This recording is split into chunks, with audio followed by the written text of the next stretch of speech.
Assalamualaikum warahmatullahi wabarakatuh. Allahumma sholli ala Sayyidina Muhammad wa ala ali Sayyidina Muhammad. Sahabat hijrah muslimah dimanapun berada, semoga yang sedang menonton video ini dalam keadaan sehat, rizkinya berkah, hatinya lapang, jiwanya senang, hidupnya tenang, hutangnya lunas, rezekinya melimpah ruah, gak ada habis-habisnya. Amin, Allahumma amin. Saudara-saudariku yang dirahmati Allah, apabila video ini sekarang hadir di beranda kalian, apabila saat ini kalian menonton video ini, maka itu salah satu pertanda bahwa Allah Subhanahu wa Ta'ala hendak menghadirkan solusi atas segala macam permasalahan hidup yang saat ini sedang kalian hadapi. Marilah kita berhenti sejenak dari segala macam aktivitas dan hiruk-pikuk keseharian kita. Sejenak kita sirami hati kita dengan zikir, sholawat, dan juga dengan kisah-kisah teladan. Ingat, beberapa menit bersama Allah itu jauh lebih menenangkan daripada berjam-jam berselancar tanpa arah di media sosial. Semoga Allah Subhanahu wa Ta'ala mengabulkan semua hajat kita, mengabulkan semua doa-doa kita, memperbaiki keadaan hidup kita, dan menutup hidup kita dengan husnul khatimah. Amin, amin, amin, ya Rabbal Alamin. Saudara-saudariku yang dirahmati Allah, pada kesempatan kali ini kita akan belajar tentang keutamaan sholawat. Sholawat ini adalah amalan yang ringan di lisan kita ya, akan tetapi berat timbangannya ketika kita nanti berada di padang mahsyar. Sholawat adalah bentuk cinta kita kepada Rasulullah Sallallahu Alaihi Wasallam. Semakin kita mencintai Rasulullah, maka hidup kita diarahkan kepada akhlak dan tuntunan Rasulullah. Kita nggak hanya membaca lafaznya aja teman-teman, tapi meneguhkan janji untuk mengikuti sunnah Rasulullah, baik itu dalam ibadah, dalam muamalah, maupun adab sehari-hari kita.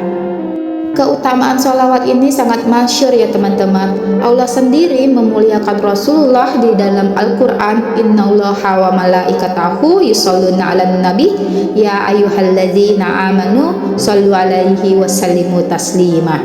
Sesungguhnya Allah dan para malaikat bersolawat untuk Nabi. Wahai orang-orang yang beriman, bersolawatlah kamu untuknya dan ucapkanlah salam dengan sebenar-benarnya salam.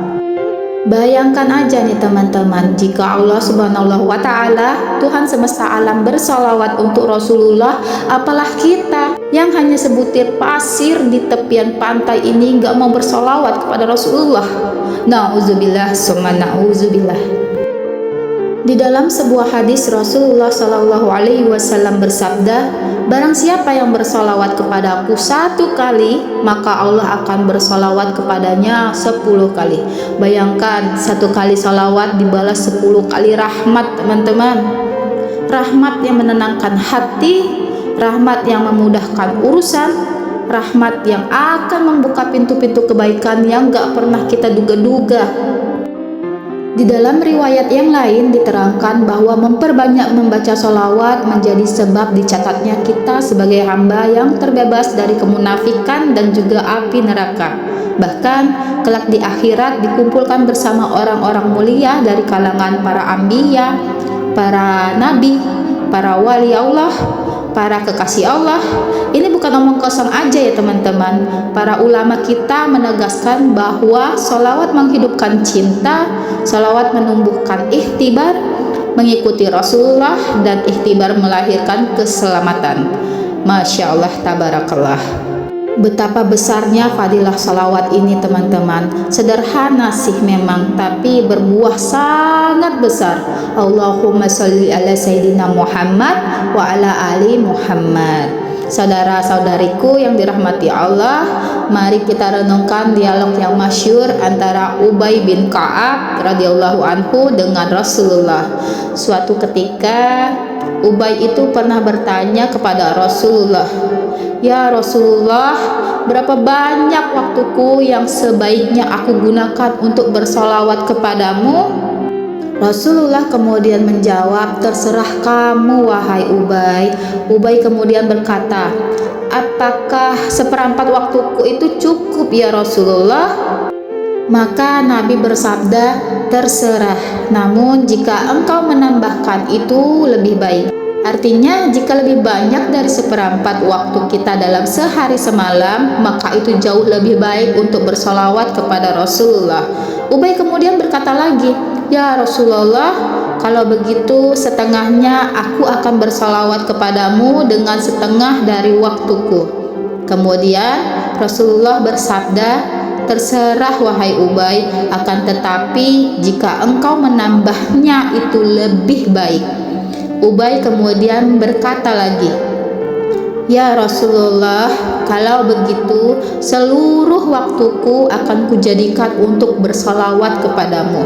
Rasulullah kemudian bersabda, jika demikian wahai Ubay, niscaya semua keperluanmu akan dicukupkan oleh Allah dan semua dosamu akan diampuni oleh Allah Subhanahu wa Ta'ala. Pelajaran dari sini jelas banget ya teman-teman, semakin besar porsi sholawat di dalam hidup kita, maka semakin besar pula kecukupan dari Allah dalam urusan kita, baik itu urusan lahir maupun urusan batin. Artinya apa? Siapapun yang memfokuskan hati kita kepada Allah, siapapun yang memperbanyak membaca sholawat, Allah akan membebaskan dirinya dari kesusahan. Allah akan mengampuninya dari dosa-dosanya.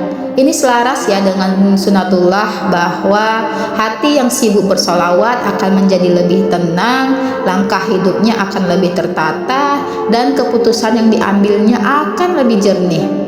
Banyak orang mengeluh hidup serba buntu, masalah nggak habis-habisnya, solusi juga nggak datang-datang, doa juga nggak kunjung dikabulkan. Nah, buat teman-teman semuanya, coba jadikan sholawat sebagai amalan rutin setiap hari ya. Bukan hanya amalan musiman, apalagi amalan ketika mendapat musibah aja. Saudara-saudariku yang dirahmati Allah, ada sebuah kisah inspiratif yang dinukil dari almarhum Kiai Fahroji Ishak. Beliau bercerita tentang seorang pemuda yang hidupnya serba sulit. Kemudian ia dan istrinya memutuskan untuk mengaji nih teman-teman. Kenapa harus mengaji? Karena mereka yakin bahwa beban hidup mereka akan lebih ringan ketika ditanggung bersama Allah. Gurunya kemudian berpesan, barang siapa memperbanyak membaca sholawat, Allah akan menghilangkan kesusahan hidupnya. Pesan ini menancap kuat di hati mereka nih teman-teman. Kemudian mereka memulai dari yang mereka bisa aja, bukan dari yang paling sempurna. Inilah kunci dari istiqomah ya, pelan tapi harus terus-menerus baca setiap hari. Mau tahu sholawat yang mereka baca itu apa? Simak ya teman-teman. Assalatu wassalamu alaika ya Rasulullah, atau Allahumma sholli ala Sayyidina Muhammad wa ala ali Sayyidina Muhammad. Maka sejak saat suami istri ini selalu bersolawat kapanpun dan dimanapun.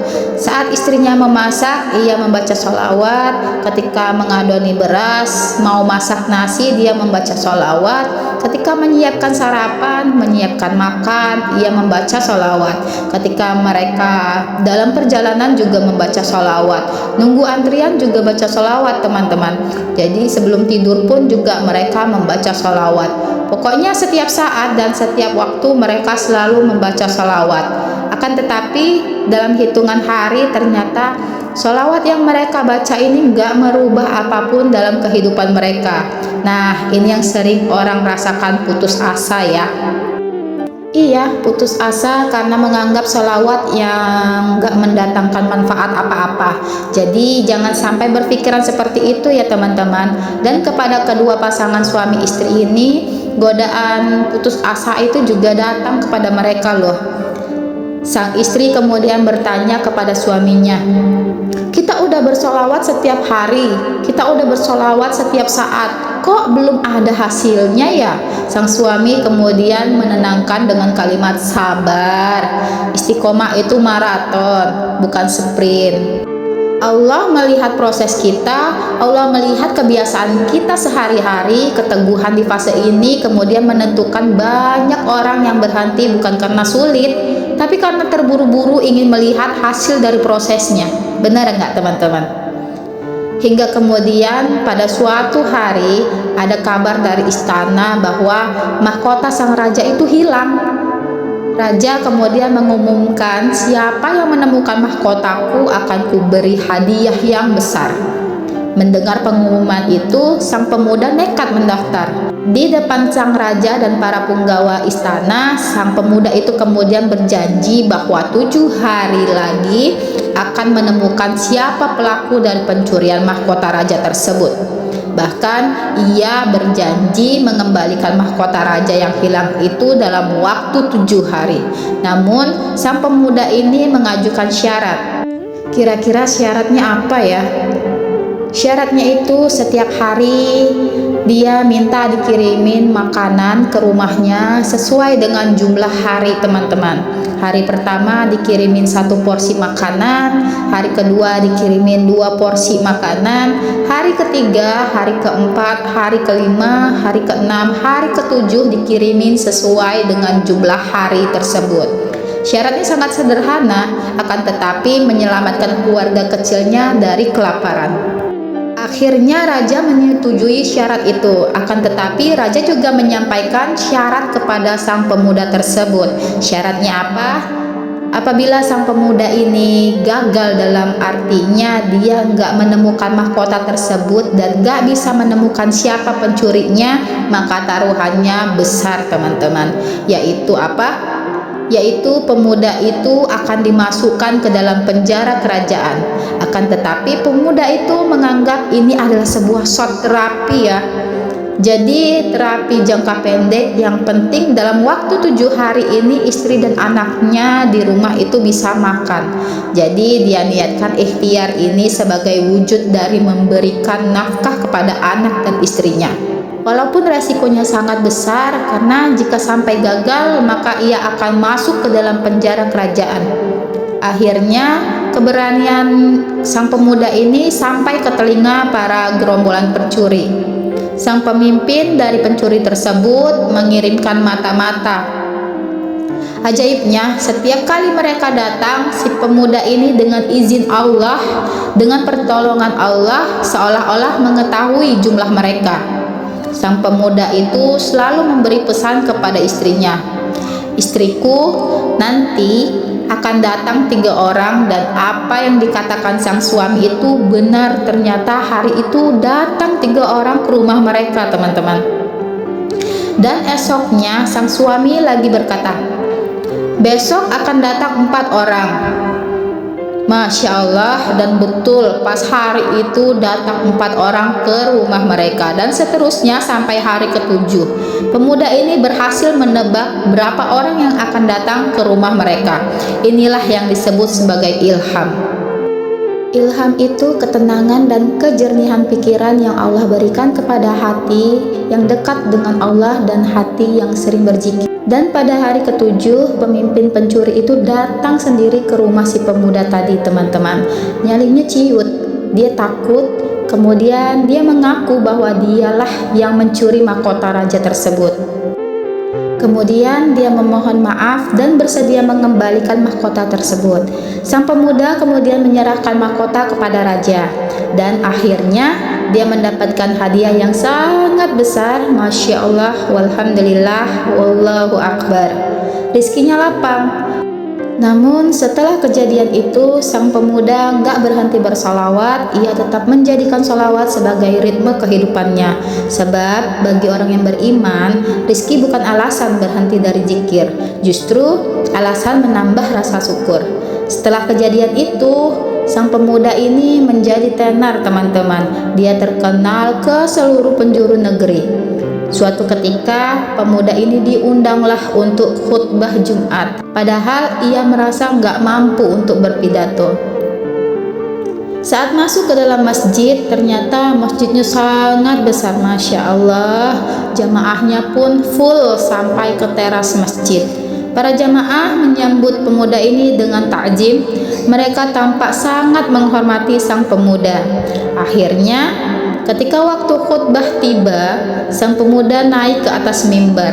Hatinya hanya bersolawat, karena memang amalan itulah yang sering dia lakukan setiap harinya. Ketika dia mulai berbicara, pemuda itu berbicara singkat banget. Assalamualaikum warahmatullahi wabarakatuh. Mohon beri jalan di bagian tengah barisan. Tolong bagian tengah dari saf Jumat ini dikosongkan. Maka dalam hitungan waktu 2 detik saja, lorong terbentuk dalam saf-saf sholat Jumat. Jadi membelah barisan sholat Jumatnya membentuk satu lorong kecil, membentuk satu jalan kecil. Dan setelah mengucapkan salam, pemuda itu permisi untuk keluar, teman-teman. Bukan karena lari dari amanah, akan tetapi dia berlaku jujur. Dia menyadari bahwa dirinya itu bukan orang yang pandai khutbah. Bahkan dia menyadari bahwa dia nggak bisa khutbah Jumat. Melihat fenomena sang pemuda ini keluar dari masjid, para jamaah itu juga ikut bergerak. Mereka mengikuti pemuda ini keluar dari masjid. Mereka berhamburan keluar. Nah, ternyata kejadian ini membuat orang-orang semakin memberikan penilaian bahwa pemuda ini adalah sosok pemuda yang tawadu, pemuda yang gak mau menunjukkan kemampuannya di depan orang banyak. Masya Allah, Allahu Akbar. Saudara-saudariku yang dirahmati Allah, demikianlah kisah yang dinukil dari almarhum Kiai Fahroji Ishaq. Kisah ini kisah yang ringan, tapi maknanya itu sangat dalam. Jadi maknanya apa dalam penyampaian ini? Jadi kita itu harus istiqomah dalam membaca sholawat supaya memancing pertolongan Allah dengan cara yang gak disangka-sangka. Dari perut yang kosong menjadi meja makan yang terisi. Dari ancaman hukuman menjadi anugerah yang besar. Dari panggung yang mencekam jadi pelajaran tentang kerendahan hatian. Allahumma sholli ala Sayyidina Muhammad wa ala ali Sayyidina Muhammad. Mari kita hadirkan Al-Fatihah untuk guru-guru kita, untuk ustadz-ustadz kita, untuk kiai kita, untuk diri kita sendiri, untuk keturunan kita sendiri. Semoga kita semua diampuni dosanya oleh Allah Subhanahu wa Ta'ala. Semoga guru-guru kita dilapangkan pula kuburnya. Semoga kita juga ditinggikan derajatnya oleh Allah Subhanahu wa Ta'ala beserta anak keturunan kita sampai yaumil qiyamah. Barakallahu fikum. Wassalamualaikum warahmatullahi wabarakatuh.